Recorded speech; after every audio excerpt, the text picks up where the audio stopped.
Birthday Clown. "I want red balloons for the party," William said. "It's too late for red balloons. We already got blue ones," Eve replied. She smiled a little. Her son, William, had been fussing over every little detail of the party since he invited his friends over. It was his 6th birthday party. Eve had gone all out with the preparations. They had cleared the yard, put up several decorations, and rented a giant bouncy castle. She had also gone out of her way to get a clown, even though she hated him.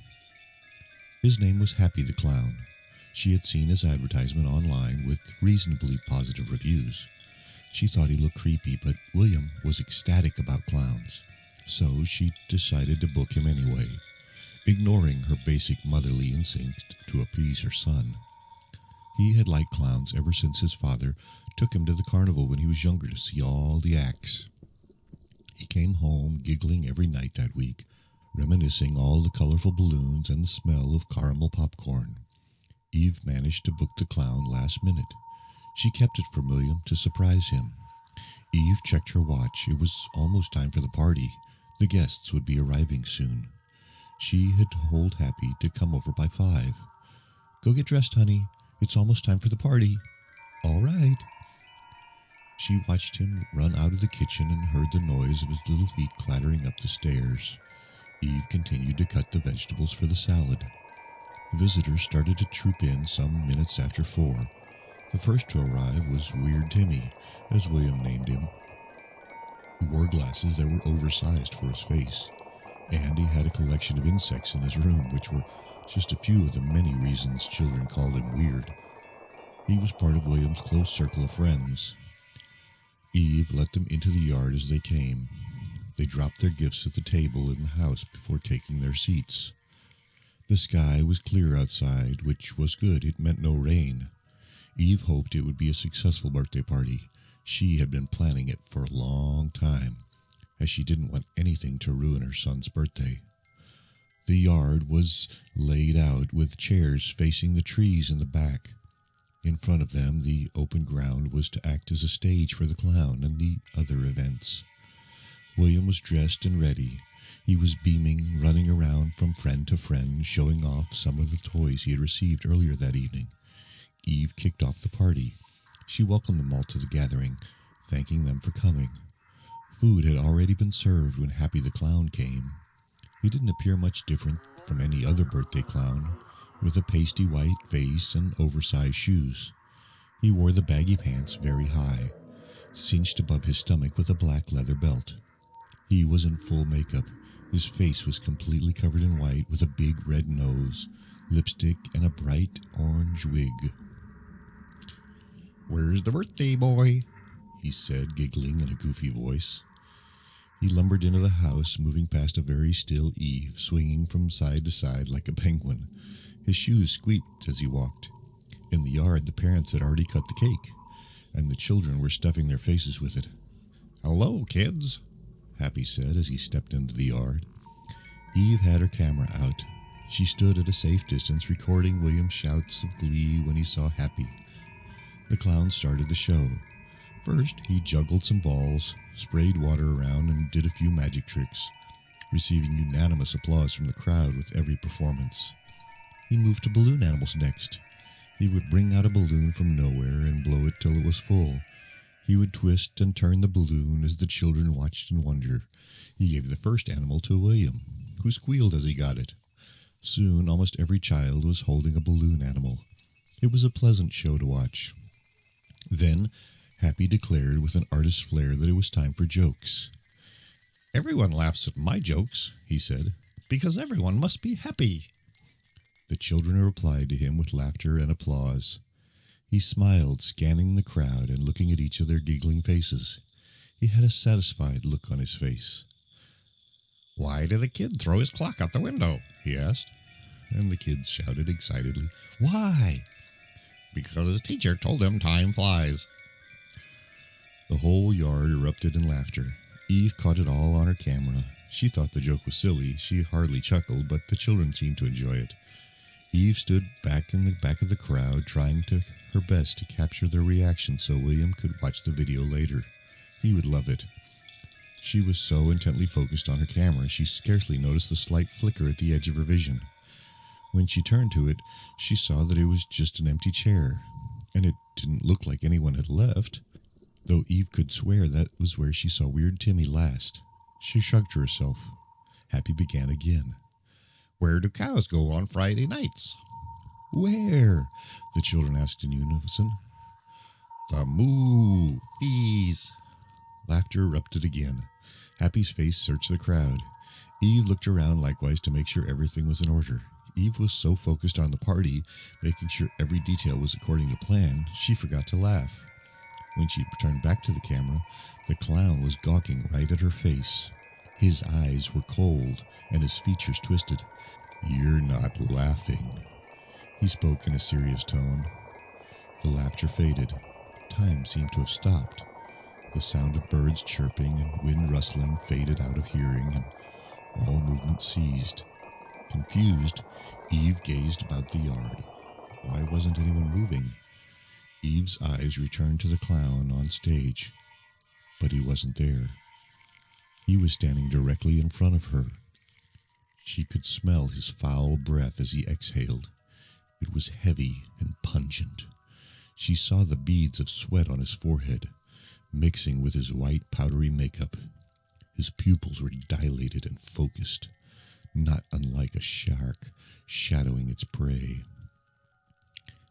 "Everybody laughs at my jokes, but you didn't laugh," he said. Eve stuttered. She was now afraid, not just because he was a clown, but also because she sensed a real danger. In a flash, she saw his hand move. She was not sure what stirred her, but she bolted to the right, narrowly avoiding his swing. She ran around the yard at first, Happy just barely behind her, brandishing a long blade, giggling in an unnatural tone that reverberated and chilled the air. She kept on looking back as she ran, and each time she turned, his features grew even more distorted. His arms had twisted unnaturally to bend forward, almost like some insect. His legs changed too, and his eyes grew even more sinister. He was getting faster. She managed to put some distance between them due to his plump body, but he was steadily closing that distance. She ran upstairs, using her familiarity with the house as an advantage. She darted around the furniture, heading for the stairs. When she got to the top, she ran straight to William's room. In a panicked frenzy, she squeezed into the nearest wardrobe and hunkered down. She was breathing fast and loud. Her lungs felt as if they were bursting. She did her best to control the rate of her breathing, but her adrenaline gave her little grace. She covered her mouth with both hands, desperate not to give away her hiding place if the clown entered the room. "I can do this forever," she heard him shout. "I have all the time I could ever want. The world has no need for humorless people." His heart was pounding a heavy beat in her chest. Her eyes were fixed on the gap between the closet doors. She could get a slim view of the room through the narrow crevice. She was praying against seeing a clown materialize in the room. She bit her lower lip, regretting her decision to go against her instincts and hire a clown to come to her house. She thought of William. The tears came unbidden to her eyes. What will happen to her son if she disappears on his birthday? Her mind raced as tears streamed from her eyes. She needed a way to escape and call the police. She heard his footsteps approach. With each step closer, her heart leaped, and all she wanted to do was run away as fast as she could. She saw the clown enter the room. He looked around slowly with his malicious black eyes. He had changed entirely now. His body resembled a strange anthropomorphic mantis. His unsettling, distorted makeup still present on his face, he stood at least 7 feet tall now. His fangs twitched and hissed as he stalked around the room, looking for Eve. She held her breath as he stalked the room, his jaws salivating as he crept around the room. When he seemed satisfied, he started to walk out of the bedroom. Eve was about to breathe a sigh of relief when he snapped his neck toward the wardrobe. In one blink, he tore the doors open, exposing Eve's hiding place. There she sat, powerless, laying in a fetal position as the creature towered above her. Happy brandished his blade, smiling. Saliva drooled out of the sides of his mouth. He looked like a ravaged animal. "Found you," Happy said with a growling whisper. He dropped the dagger to the floor, still hissing his fangs, never taking his eyes off of Eve. Suddenly, without warning, Happy latched onto Eve's throat and thrust her about the closet, hitting her body on the floor, the walls, the ceiling of the wardrobe. He clamped down on her with his insect-like arms and threw her around the closet like a lifeless rag doll. Her head hit the wall numerous times, and each time she felt herself getting weaker. Soon blood was running down her temple in torrents. Eve tried to scream between the spaces where her now mangled body hit the inside walls of the wardrobe, but with every thrust, Eve felt herself losing consciousness. He continued to throw her around violently, until finally, using his massive forelegs, he sliced her face right down the middle. Eve's now split skull fell to the floor of the closet in lazy droops, just before the rest of her body collapsed. When he was finished, he stood up slowly, closed the closet, and left the room. Before going out, Happy took one final look at the scene. The only sign of the horror that had just happened was the blood falling in drips from the seam of the closet door. He turned and started to head back to the party. As he walked downstairs, his features began to writhe as he gradually changed back to his plump clown figure, making a sickening cracking noise as his bones twisted and broke back into his traditional clown form. He walked past the mangled body of Timmy in the kitchen under the sink. He smiled and chuckled to himself. When he stepped into the garden, he saw the children were precisely where he left them. He resumed his position on the stage. "Okay, kids," he said in a goofy clown voice. "Did you hear about the girl who lost the left side of her face?